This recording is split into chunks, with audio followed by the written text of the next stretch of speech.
From a small island on the edge of Europe, surrounded by gray seas and shifting skies, a power would rise that would shape the fate of the world. It began with sailors and dreamers, with restless hearts that could not bear the limits of their horizon. They called it discovery. Others would call it conquest. But in those first uncertain voyages, no one yet imagined an empire on which the sun would never set. England was a nation hungry for the sea. Its ships, once fragile wooden shells, became engines of ambition. Drake, Raleigh, Hawkins, names whispered like legends, carried the flag across oceans to lands unseen by their kings. Trade was the excuse, adventure the thrill, but behind every voyage lay a promise of gold, glory, and God. The seas became a battlefield of power. Spain ruled the New World, Portugal claimed the East, and England, still small, still untested, sought its place among giants. In the smoke and fire of cannon, the island began to dream of empire. And when the Spanish Armada fell to storm and flame, that dream took root in earnest. But empire is not born of battles alone. It grows from ships that return home laden with spice, silk, and silver. It feeds on trade routes drawn by men who measure the world not in miles but in profit. The East India Company, a merchant venture turned sovereign power, would one day command armies, dethrone princes, and rule over millions. A company became a country, and Britain's destiny began to stretch far beyond its shores. Yet even in triumph, darkness spread beneath. The Atlantic trade carried not just sugar and tobacco, but shackled souls, men, women, and children stolen from Africa, bound in chains to feed an empire's greed. The same nation that sang of liberty would build its fortune on human misery. In every golden coin lay the echo of a cry unheard. As the centuries turned, Britain fought wars not only to defend its shores, but to claim the world. In the struggle against France, in battles that spanned continents, from the plains of India to the forests of Canada, the island's reach grew vast. The 7 Years' War made Britain the first truly global power. For the first time in history, the map of the world began to glow in red. But empire breeds defiance as surely as it breeds pride. Across the Atlantic, in the colonies of America, whispers of independence grew into the roar of revolution. No taxation without representation, they cried, a call that would shatter Britain's hold on its first great dominion. When the 13 colonies broke away, it seemed as though the dream had cracked. The sun that rose over empire now set on its western shore. Yet even in loss the empire endured. The merchants still sailed east. The redcoats marched on. The factories of Manchester and Birmingham thundered like heartbeats of a new industrial age. From defeat came a new hunger, to build again bigger and farther than before. For Britain had learned a lesson older than empire itself, that the world is not conquered in a day nor lost in one. The empire would rise once more, built now not on mere adventure, but on iron, industry, and an unshakable belief that the island's destiny lay beyond the seas. And as the 19th century dawned, the horizon blazed with possibility. The Union Jack would soon fly over deserts and jungles, over mountains and cities, across continents where the sun never seemed to set. But the greater the light, the longer the shadow it casts, and the shadow of empire was only beginning to grow. At the dawn of the 19th century, the British Empire stood at the height of its power. From the jungles of Malaya to the plains of Africa, from the frozen edges of Canada to the sunburned coasts of Australia, one nation's flag fluttered over a quarter of the earth. The world, it seemed, had been painted in red. To many it was destiny. To others, domination.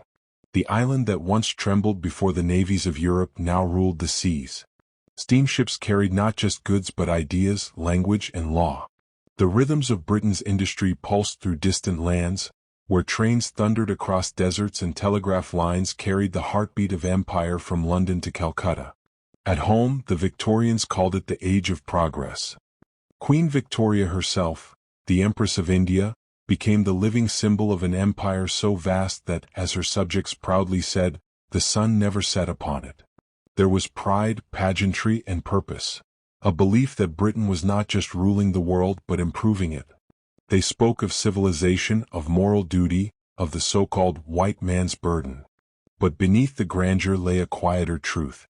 The empire was not built by benevolence but by power, and often by violence. In India, the jewel of the crown, British rule brought railways and education, but also famine, suppression, and rebellion. When the Indian soldiers rose against their masters in 1857, the empire answered with fire and vengeance. Villages burned. Lives were crushed. And in the ashes the Raj was born. A new order, forged in fear, ruled in the name of the Queen. Across Africa, the map was carved like a feast divided among rivals. At Berlin in 1884, men who had never seen the Congo drew borders with rulers and pens, slicing nations apart as if they were lines on parchment. Britain claimed vast stretches of land: Egypt, Sudan, Kenya, Rhodesia, South Africa, and with them came the promise of prosperity built on labor not their own. Missionaries followed merchants. Soldiers followed surveyors. The empire called it civilization, the conquered called it loss. Yet in every colony the seeds of resistance began to grow, quiet at first, hidden but patient. Meanwhile, at home, the Industrial Revolution had transformed Britain into the workshop of the world. Coal and steam powered its empire. The navy, vast, relentless, invincible, ruled the oceans. The Pax Britannica, they called it, an age of global peace, maintained by the iron fist of a single empire. But peace, when built on inequality, is fragile. For while the Union Jack waved proudly, storms were gathering. Nationalism, that same fire which had once torn America away, began to burn in other corners of the empire. In Ireland, India, Africa, voices rose asking what right Britain had to rule them. Some sought reform. Others sought freedom. And yet, in the heart of London, few could imagine that such a mighty edifice might one day fall. In 1897, during Queen Victoria's Diamond Jubilee, the empire celebrated itself in glorious procession. Soldiers from every colony, parading through the streets, banners flying, music soaring. It was the grand illusion of eternity, the belief that the sun would never set.